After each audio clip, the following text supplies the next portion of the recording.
appear in a Durban court tomorrow in connection with the murders of Keirnan aka Forbes and celebrity chef Tebello Tibz Motsoane. They were gunned down at a restaurant just over a year ago. Two of the suspects were arrested in Eswatini over the weekend and have still to be extradited to South Africa. For more on the story, we're now joined by Eswatini Government Spokesperson Mr.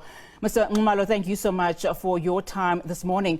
So can you briefly just talk to us about, these arrests? We know, of course, that in South Africa, they took a space of over 10 months in terms of arresting some of these suspects. Just talk to us about the circumstances surrounding the suspects, particularly in Eswatini.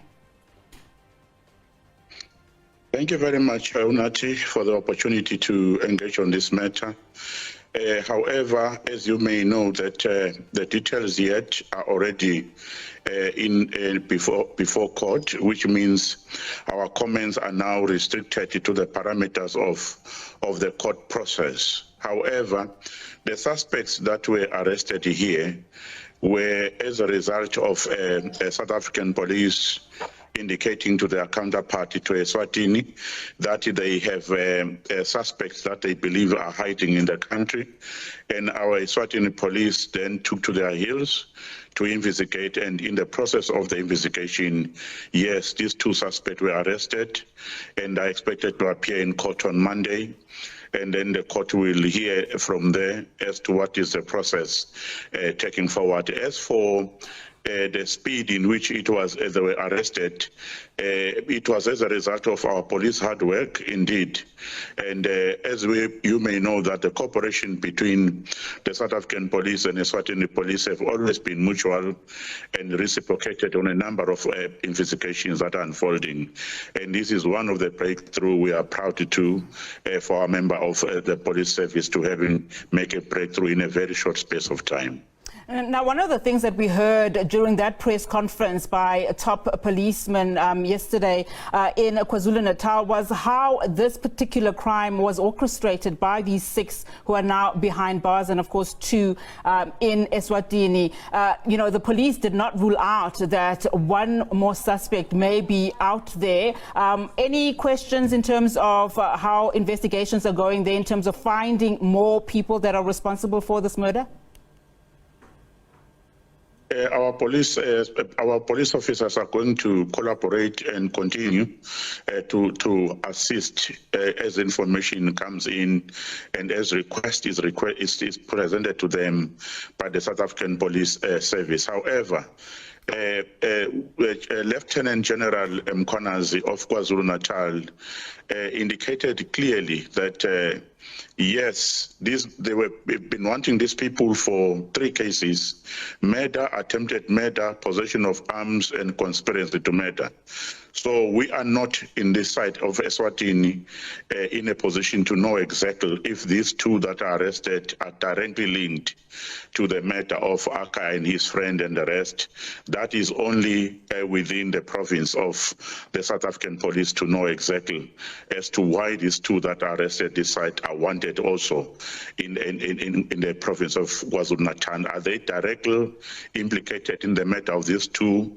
Or they're part of the conspiracy of the matter of the 2, or whatsoever the case may be. All that we want at this stage, we know at this stage, is that these are persons of wanted in the Republic of South Africa, and we are going to cooperate to hand them over when the due process has been finalized. I appreciate, as you said, that this matter, of course, is before the courts and you are very limited in terms of what you can say to us. But just on your point in terms of the strong relationship that you have with South Africa, maybe talk to us about, the extradition process. You mentioned, of course, that these 2 suspects will appear in court tomorrow. How will the extradition process, take form? It's usually the South African police that will make an application to court to request the court to release the suspects to their hands and to their custody. Then when the court finds it and deems it necessary and fit that they should be released and be handed over to the South African police services, that shall be done. So it's all now the ball literally in the court of the South African police service. Just another question from me, of course, because as I said earlier, I mean, this is a huge case for South Africa, particularly for the South African Police Service, who have then managed to make these arrests. I mean, during that briefing, and we heard from Commissioner Mkhwanazi that several vehicles were, found in possession of the suspects, and several firearms were also, confiscated. Just talk to us in terms of the circumstances of this particular arrest. What was found in possession of these suspects? Can you talk to us about those details?